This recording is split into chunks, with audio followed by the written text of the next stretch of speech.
pemirsa La TV, setelah berjalan berkeliling, memanjakan diri, melihat pemandangan yang sangat indah dari atas Bukit Al-Kausar ini, Kausar Hill, yang dikelola oleh Bapak Agus Putra Astra Jaya.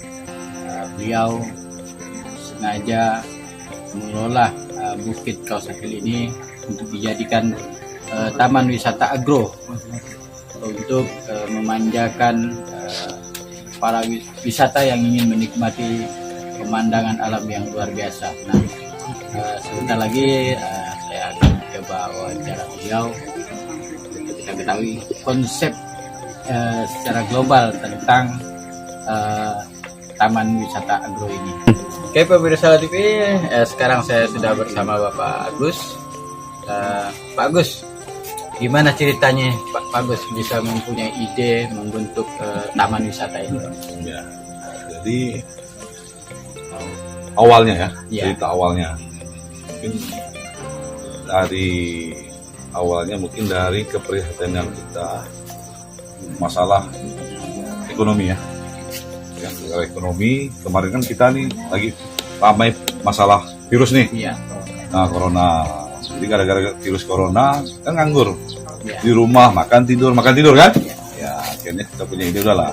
Nampaknya saya pikir ini memang yang tidak terdampak oleh corona ini hanya pertanian. Adanya pertanian, kemudian mungkin perkebunan, perikanan. Udahlah, saya pikir saya punya tanah, punya lahan kosong. Dan memang awalnya kita hanya mau bikin pertanian, perkebunan. Tapi begitu buka lahan, nyatanya ada view Bukit Kelam nih, ya kan? Nah, nyatanya ada view Bukit Kelam, akhirnya ya kompromi sama kawan-kawan yang ahlinya, kita panggil, kita rundingkan, wah rupanya bagus kita bikin agrowisata sekalian, agrowisata yang sifatnya pertanian. Jadi sehingga selama ini agrowisata datang wisata hanya pulang, datang pulang, ya. Jadi tidak ada yang bisa dibawa oleh-oleh nih. Jadi saya punya konsep bagaimana supaya wisata ini pengunjung datang dan pulang bisa membawa bibit, oleh-oleh sayur, bibit-bibit tanaman, sehingga mereka bisa menghijaukan pekarangan rumah mereka masing-masing, ya. Itu konsepnya. Ditambah lagi memang kita ingin menciptakan edukasi, tempat belajarnya milenial. Anak milenial bisa belajar, bisa berlatih, sehingga anak-anak milenial ini tidak hanya berpikiran untuk menjadi karyawan. Bagaimana dia menciptakan lapangan pekerjaan sehingga dia bisa jadi bos, ya kan? Itu konsepnya, ya kan? Konsepnya itu. Terus berikutnya bahwa saya rasa memang ekonomi kita itu paling bisa mengangkat taraf ekonomi kita itu adalah pertanian. Cuma saya hanya berharap sama pemerintah kalau bisa untuk petani-petani ini ke depannya kita subsidinya itu adalah subsidi hasil, bukan subsidi pupuk. Kenapa subsidi hasil? Pada saat masyarakat mempunyai harga hasil penjualan yang bagus, mereka bisa beli pupuk yang lebih bagus.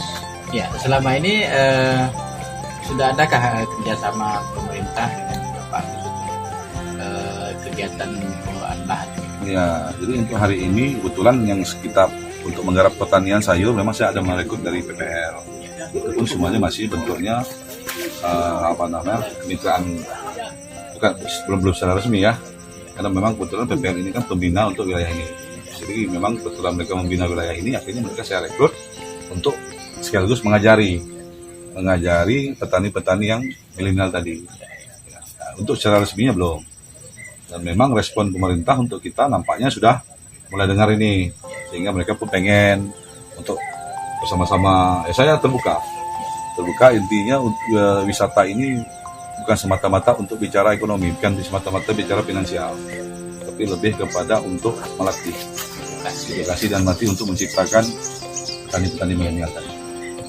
Ini kan bukan hanya menguras pemikiran, juga menguras tenaga, juga pasti otomatis menguras dengan finansial. Nah, ini kan tidak segampang orang bisa menuangkan ide-ide konsep ini, Pak. Nah, mungkin sebelum Bapak bergerak ini, mungkin ada nih konsep-konsep yang pernah mungkin yang dicontoh di daerah mana atau apa gitu Pak. Ya. Jadi kan kebetulan kita kan selama ini sering jalan-jalan nih, sering pergi-pergi. Saya pikir kok kenapa di daerah orang bisa, dan kenapa di tempat kita yang punya tanahnya masih luas, kemudian udaranya masih bersih, kenapa tidak kita coba? Memang sih biaya, kembali pada biaya, karena tempat wisata itu tidak bisa dibudgetkan, karena mungkin setiap saat setiap itu bisa berubah, ada penambahan, makanya saya juga tidak memikirkan budget itu, ya kan? Berapa yang kita punya, apa yang kondisi ada di lapangan yang kita garap. Kalau kita menentukan, kalau kita bikin rumah mungkin bisa kita budgetkan rumah ukuran sekian kali sekian, kalau wisata nggak bisa. Ini berapa luas globalnya Pak? Jadi untuk lahan ini kurang lebih sekitar 10 hektar areal yang mungkin dari memang kita ada beberapa spot ya, 10 hektar, dan mungkin di sini rencananya konsep-konsep sih sudah banyak lah, konsep-konsep yang mau kita bangun sudah banyak ya, mungkin spot-spotnya, klaster-klasternya, tinggal nanti ya semuanya kita serahkanlah pada Allah, pada kawan-kawan yang mendukung kita. Berarti banyak ya Pak ya support dari teman-teman pengusaha juga. Ya, jadi teman-teman petani. Kalau yang pengusahanya mungkin mereka punya konsep sendiri, tapi teman-teman petani. Jadi saya sudah rekrut petani-petani yang memang sukses di bidangnya. Semangka, saya ambil petani yang sukses di semangka. Ya. Macam sayuran yang sudah sukses di sayuran. Jadi kalau saya harus belajar pakai buku kapan? Ya. Jadi saya ambil orangnya aja, nah tongkrong di sini. Ya. Nah, nanti konsep saya kelola masing-masing, nanti ada hasilnya kita bagi masih sama-sama. Itu pertaniannya, kalau untuk agrowisatanya kita sama-sama kelola. Artinya pembinaan juga ini Pak, Pembinaan. masyarakat ya. Yang sudah sampai hari ini yang Bapak bina di sini berapa puluh orang Pak? Yang Continue. di sini yang datang, yang pegawainya, Ya. mungkin di sini kan kita masih belum maksimal. Jadi untuk sekitar pekerjaannya, terus dengan yang bidang-bidangnya ini Ya. adalah sekitar 20-an orang dengan bidang masing-masing. Karena di sini juga kita masih penggarapan lahannya menggunakan alat berat, Ya. segala macam. Jadi mungkin ada sekitar 20 orang, tapi ya alhamdulillah ini sudah kita lakukan sudah hampir kurang lebih 2 bulan. Jadi dengan hutan seluas ini kan kita sudah bisa baku buka dengan waktu 2 bulan yang menggunakan alat berat ya. Dan kita di sini konsep kita tidak membuka kebun dengan dibakar. Iya. Jadi kita lebih konsepnya tidak dibakar. Tebang potong. Jadi tebang timbun. Jadi sesuai dengan undang-undang larangan pemerintah tidak boleh beradang dengan cara bakar. Iya. Kita tanamkan konsep di sini bisa dengan biaya yang itu lebih irit daripada harus dibakar. Adakah wacana akan kerjasama dengan pemerintah pusat Pak terkait dengan pariwisata? Jadi untuk saya di sini karena ini tempatnya adalah untuk bicaranya adalah tempat pembinaan. Ya. Jadi siapapun yang ingin bekerja sama maupun pusat, pemerintah pusat, provinsi atau daerah kita siap. Siap, intinya tujuan kita adalah untuk membangun atau untuk menciptakan lapangan pekerjaan masyarakat, untuk mengembangkan daerah kita, ya. Selama itu memang masih mereka mau mendukung kita siap. Artinya tidak menutup kemungkinan. Ya, tidak ada kita untuk pokoknya kita siap terbuka. Artinya Bapak berusaha dengan kekuatan sendiri, tapi tidak menutup untuk kita terlibat. Ya, terbuka. Minimal ide-ide saran-sarannya lah. Ya, di promosinya juga kan. Ya, promosi. Karena memang Kota Sintang ini kan sangat luar biasa tentang pariwisatanya. Ya. Kemarin juga kapal Bidar Jubair itu Ya. kan mendapatkan penghargaan nomor 1 terbaik yang terkait dengan pariwisatanya. Nah, ya harapan Bapak ke depan dengan pemandangan yang luar biasa, dengan area yang juga luar biasa, apa nih harapan Bapak ke depan terhadap masyarakat khususnya Kota Sintang dan pada umumnya masyarakat Kalbar? Jadi harapan saya ke depan bahwa saya pengennya bahwa petani anak-anak milenial jangan malu untuk bertani, kan? Jangan malu untuk bertani. Jadi pada saat mereka punya ilmu, punya pengalaman di luar, bawa pulang kampung. Jangan nanti punya kepandaian, punya kemampuan tapi tidak pulang kampung. Jadi saya mau supaya untuk ini menjadi contoh supaya kita untuk mengembangkan daerah kita sendiri. Ya, kita majukan daerah kita kembangkan daerah kita sehingga kita tidak lagi nanti bisa dikategorikan daerah kabupaten tertinggal atau daerah tertinggal. Apalagi Sintang ini kan bakal Ya, menjadi ibu kota provinsi terbaru ke depan. Dan kalau kita masih nanti statusnya tertinggal terus, ya memang kita dapat bantuan, tapi kita kan malu, Iya. ya kan? Dengan kekayaan yang Dengan luar kekayaan biasa. luas, alamnya banyak, potensinya banyak. Kenapa harus menjadi daerah tertinggal? Berarti memang kesalahan di SDM kita ya. Ya, jadi saya pengennya untuk Sintang supaya untuk ya anak-anaknya bisa mandiri lah, bisa mandiri, kemudian bisa untuk menjadi petani yang hebat. Ya. Bincang-bincang kami bersama dengan Bapak Agus, ya, pemilik dari Sintang Agro Wisata Jaya, Astra Jaya. Beliau ini juga salah satu pengusaha yang sudah meninggalkan profesi lamanya, juga membuka profesi baru. Nah, pemirsa, khusus Kota Sintang, pada umumnya juga Kalimantan Barat, di sini tempat yang sangat terbaik menurut saya untuk menikmati Bukit Kelam, karena di sini sudah disuguhkan oleh Bapak Agus tadi tempat-tempat yang enak untuk memanjakan diri, karena di sini ada buah-buah, pohon semangka, pohon pepaya, dan juga akan di taman bunga. Insya Allah pasti akan datang kembali jika sudah sampai di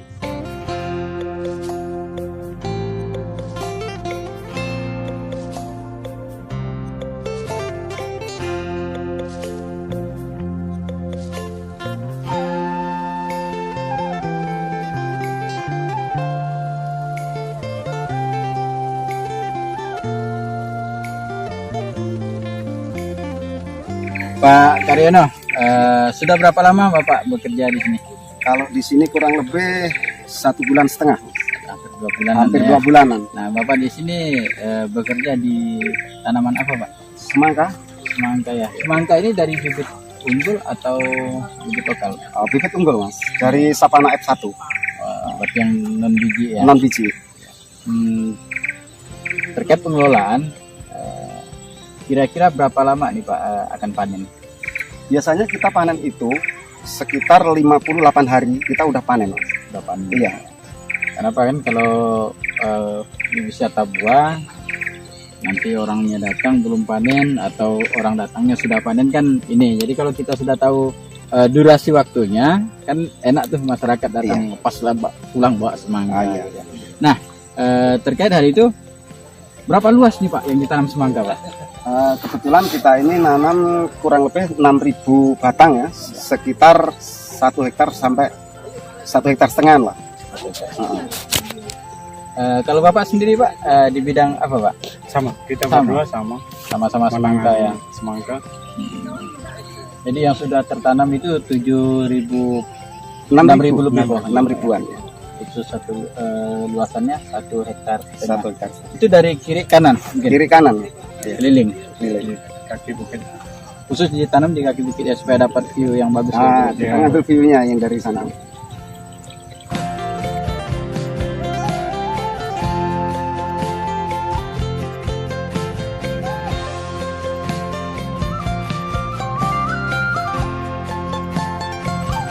Pak, ini kan dulunya ini kan banyak hutan ya Pak ya. Iya. Pohon-pohon besar ya. Nah, saya lihat ini kan sudah licin. Nah, dengan menggunakan apa nih Pak? Itulah kebetulan Mas Agus sendiri kan punya fasilitas alat berat itu Mas ya. Iya. Memang benar di sini kita hutan lebat ini memang. Tapi Mas Agus sendiri bilang kita nggak boleh membuka lahan itu dengan cara membakar. Iya. Jadi kita pakai alat berat, kayu itu ditaruh di tengah ditimbun, Iya. gitu Mas. Dan itu pengerjaan kemarin kurang lebih sekitar 1 bulan ya untuk ini, Kurang lebih 1 bulan. untuk Area yang area yang kita kerjakan. Stacking areanya ya Pak ya. 1 bulan lebih itu tanpa bakar sama sekali. Tanpa Pak. bakar, Luar biasa. Hutan disulap menjadi kebun kebun. dalam durasi waktu 1 bulan lebih. Nah, kalau boleh tahu Pak, berapa orang sih Bapak yang bekerja di sini? Kita totalnya 5 orang.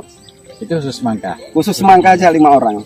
Khusus Iya. semangka. Kalau secara global yang bekerja di sini, 5 orang memang. maksud saya yang di bidang lain. Ya, di bidang lain di sana ada 5 orang. Ada berarti 10 orang ya semua total. Sekitar 20-an orang. Iya. Sama Tapi seluas 10 hektar ini loh Mas. ya sama operatornya juga ya, sekitar 20-an orang.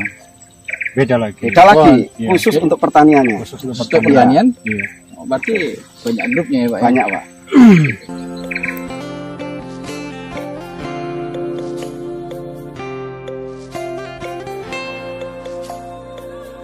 N. Oke, pemirsa TV, demikian tadi bincang-bincang saya dengan dua orang karyawan yang bermitra, petani yang bermitra dengan Bapak Agus. Nah, kebun ini seluas 10 hektaran disulap dalam 1 bulan lebih, bisa menjadi kebun yang sangat indah dan akan menjadi taman wisata terbesar di Kabupaten Sintang. Pemirsa TV, datang ke Sintang, nikmati Al Kausar Hill.